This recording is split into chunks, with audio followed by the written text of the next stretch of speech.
Cell topic के अंतर्गत इसके पहले के लेक्चर में मैं आप लोगों को क्लोरोप्लास्ट माइटोकॉन्ड्रिया के बारे में बता चुका हूं। आज हम लोग सेल ऑर्गेनेल्स में राइबोसोम के बारे में पढ़ेंगे। जैसा कि आपको दिख रहा होगा, तो सबसे पहले जब हम लोग राइबोसोम की स्टडी करते हैं तो ये जान लेना जरूरी है कि राइबोसोम है क्या।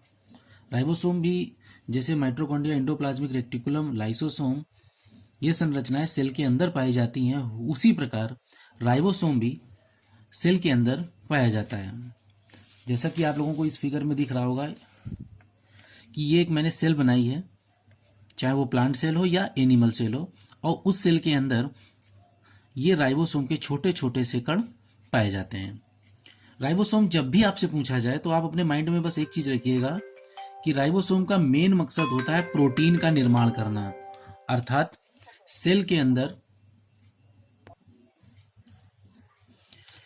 तो साइटोप्लाज्म के अंदर ये राइबोसोम दो रूपों में पाया जाता है। एक तो सेल के अंदर जो साइटोप्लाज्म होता है उसमें फ्री पार्टिकल्स के रूप में पाया जाता है, और दूसरा जो न्यूक्लियस होता है, ये आपको दिख रहा होगा न्यूक्लियस, जिसको हिंदी में केंद्रक बोलते हैं। इस न्यूक्लियस से जुड़ी एक संरचना होती है जिसको हम लोग बोलते हैं एंडोप्लाज्मिक रेटिकुलम। उस पर ये छोटी छोटी संरचनाओं के रूप में राइबोसोम स्थित होता है। तो इसको राइबोसोम का जो इलेक्ट्रॉन माइक्रोस्कोप के द्वारा जो व्यू है उसके बारे में मैंने इधर ये फिगर ऐड है, इसके बारे में मैं आपको बताऊंगा कि राइबोसोम जो होता है वो दो यूनिट से बना होता है। एक होती है उसकी बड़ी यूनिट जिसको हम लोग बोलते हैं लार्ज यूनिट, और एक होती है उसकी छोटी यूनिट जिसको हम लोग बोलते हैं स्मॉल यूनिट। यानी अगर इनडायरेक्टली इस बॉडी को देखा जाए तो ये आपकी हो गई स्मॉल यूनिट, और नीचे जो है उसको हम लोग बोलते हैं लार्ज यूनिट। और राइबोसोम का मेन काम होता है प्रोटीन का निर्माण करना। तो इन्हीं दो यूनिट के बीच में अमीनो एसिड की कोडिंग होती है, और अमीनो एसिड आपस में जुड़ के एक पॉलीपेप्टाइड के रूप में एक चैन बनती है, जिससे बाद में प्रोटीन मॉलिक्यूल का निर्माण होता है। तो इनडायरेक्टली आपको यह समझना है कि राइबोसोम के द्वारा सेल के अंदर प्रोटीन का निर्माण होता है। इसके बाद में थोड़ा सा राइबोसोम से संबंधित जो इंपॉर्टेंट पॉइंट है उनको मैंने यहां समराइज कर रखा है। एक एक पॉइंट को मैं आपको विधिवत यहां पर बताऊंगा। राइबोसोम की सबसे पहले जो खोज की थी वो वैज्ञानिक पैलेड ने की थी। स्पेलिंग PALADE, पैलेड ने 1955 में की थी।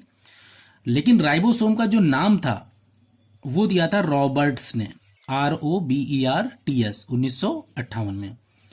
राइबोसोम सेल के अंदर एक ऐसा सेल ऑर्गेनेल्स है जिसको इलेक्ट्रॉन माइक्रोस्कोप के द्वारा सबसे पहले देखा गया था, और राइबोसोम सभी सेल में पाया जाता है, ठीक। लेकिन जो प्रोकैरियोटिक सेल होती हैं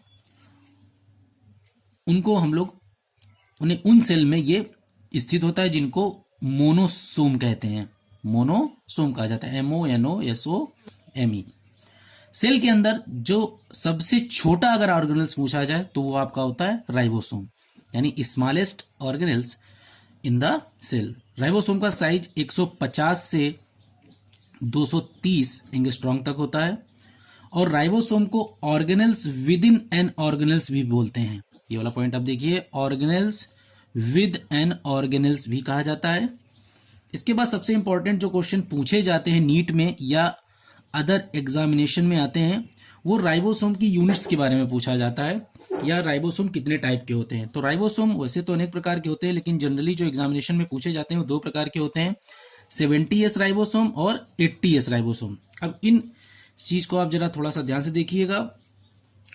जो आपका 70S राइबोसोम है वो दो भागों से मिलकर बना होता है, 50S और 30S। जैसा मैंने ऊपर वाले फिगर में बताया था, ये दो भाग होते हैं।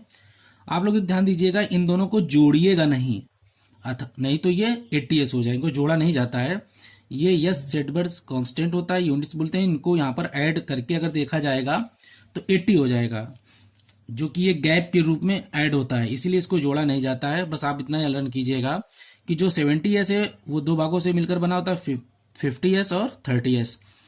और ये कहाँ पाया जाता है?